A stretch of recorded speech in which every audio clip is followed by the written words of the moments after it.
Farewell by Val Wells. Come on, we're going to be late. What is your father wearing? Is that his old uniform?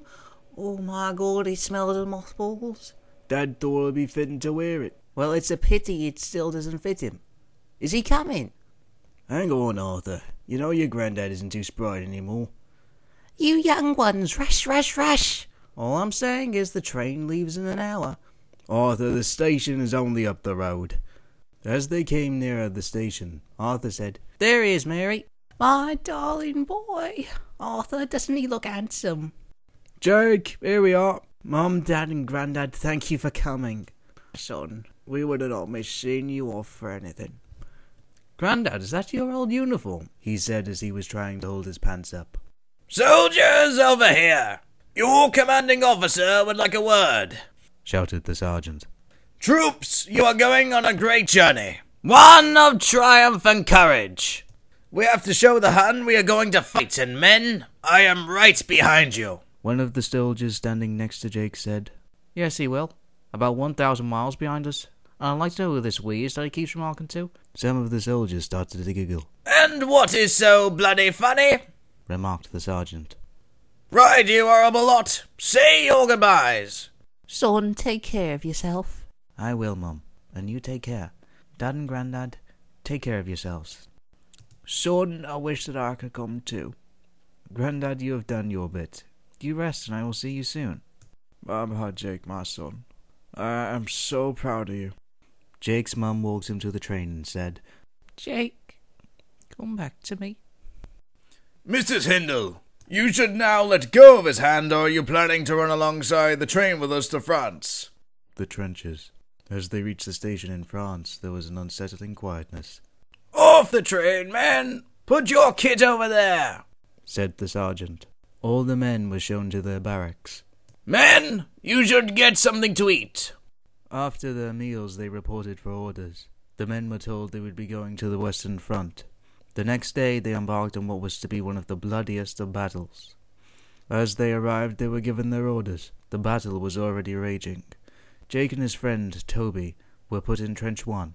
Jake said, Look at all the dead horses, my God. You two over there, wait at the back of the trench and wait for your orders, said one of the soldiers. The sound of cannon fire and the roaring of tanks. The sound was deafening. Over here, shouted the soldier. Jake ran over and crouched down. Then he started to fire. At first you were not sure where to fire. One of the other soldiers said, Where you see light, shoot at that. That is your target, the enemy. You know, that was the first time I thought of them as the enemy. One of the soldiers came up to me. God, the smell! I was also soon to be in the same predicament, as you could not wash properly. 3 months passed and I was absolutely filthy.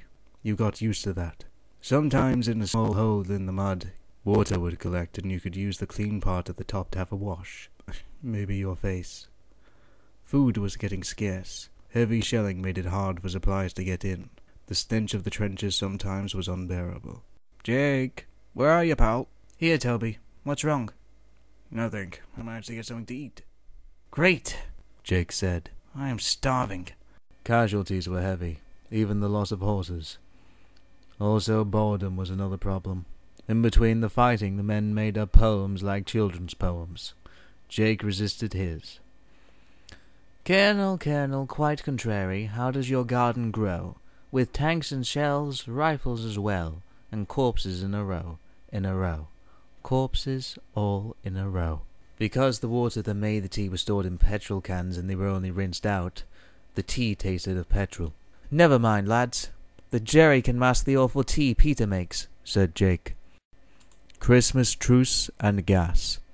The next 6 months, the fighting got more intense. More deaths. Christmas Day and the fighting stopped. As the men were sitting, you could hear singing. The Germans raised Christmas trees from the mud of their trenches and lit candles. They began to sing Still Nacht, Silent Night, and the British troops recognized the tune and started to join in. Both troops joined each other in no man's land.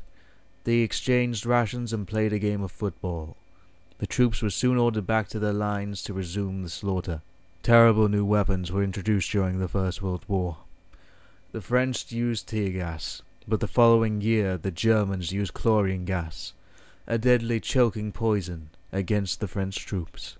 The Allies soon also adopted gas warfare, and ever more deadly chemicals were developed, such as phosgene and mustard gas. The troops had to wear cumbersome gas masks. Of course, the masks did not always work, and a lot of men who survived the gas attacks suffered from terrible illnesses and mental problems. And then home. 2 weeks later, and Jake was experiencing pains in his feet. He could hardly walk. He was diagnosed with trench foot, a terrible condition where the feet rotted. This is because you are constantly in mud. Jake, we're going to have to get you to hospital, said his sergeant. But, sir, you will be a man short. Jake, you could lose your feet. You have to have them attended to. Okay, sir. I'll go. Jake's feet got worse and they had to amputate. 3 weeks later, and Jake was sent home to hospital in Shropshire. His mum and dad came to see him. He was crying when his mum walked up to him. Son, I'm here. Don't cry. Please don't. Mom, Dad, I'm so glad to see you, but I have no feet. What am I going to do? How will I work? Son, we will sort that out later. You need to get better. Then we will worry about the future. Later that evening, Jake's condition got worse. Nurse! God, nurse! What's wrong, Jake? Asked the nurse. My legs! Please help me! The pain is so bad! Screamed Jake as the nurse checked his legs. There was a very bad rash and his legs to touch were red hot, and Jake had a very high temperature. The nurse sent for the doctor. The doctor explained to Jake that more of his legs were going to have to be removed. Jake just screamed, "Take them off, please!" Ah! "The next few days will be crucial," said the doctor, and asked the nurse to keep a close eye on Jake. As the months went by, Jake was more and more depressed. He was not coping. Then on the Monday afternoon, Jake met Paul. He also had been injured. The nurse wheeled Jake into the day room, and all the men were laughing as Paul was telling jokes. "Who is that?" asked Paul. The nurse said, "This is Jake." Jake said, "How did you know I was in the room?" "I can smell you." "Hey!" said Jake. "I don't smell." And everyone laughed. "Hello, Jake. Come and join our club. You know, when you lose your sight, your other senses seem to work more." Jake looked at Paul. He had lost his sight, both of his legs and one of his arms. God, thought Jake, I am so lucky. Jake started to get a little better, and a year later he was allowed to go home. Jake left the hospital. It took him a long time to recover. He was able to still work in his father's butcher's shop as he did before. The only difference was he could not do the deliveries on the bike. Perched on a stool, he sat behind the counter and could still cut the meat. His father got the bench made the same height as the stool. On the Monday, a young and a very pretty girl came into the shop. Jake wanted to hide, but could not move. "Hello, Jake. Do you remember me?" "No." "Shame on you. It's Mary Hope from Bracken Hill." "Yes, now I do. How are you then?" "I am fine. And you?" Just then, Jake's dad said, "Ask her out." "Dad, I can't ask that." Then Mary said, "There's a dance in the local barn to raise money for the troop. Come." "Are you mad? What, are you making a joke?" "No, I really want to go with you." "Look, Jake, yes, you lost your legs, but at least you came home. My two brothers didn't." "Mary, I didn't know." "Gary and Peter?" "Yes," replied Mary. "Of course I will come." Jake took Mary to the dance.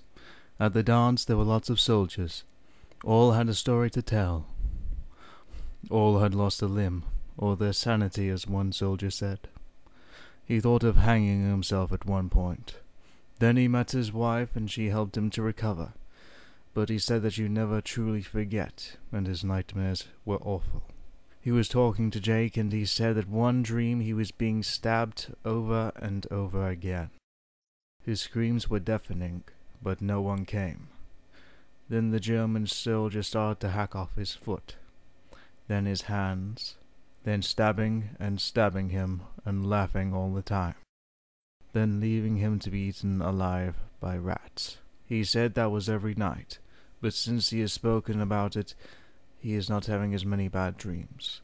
Jake and the 4 other men just sat there, but standing by the door was Mary. She had ran sobbing, and Jake went after her.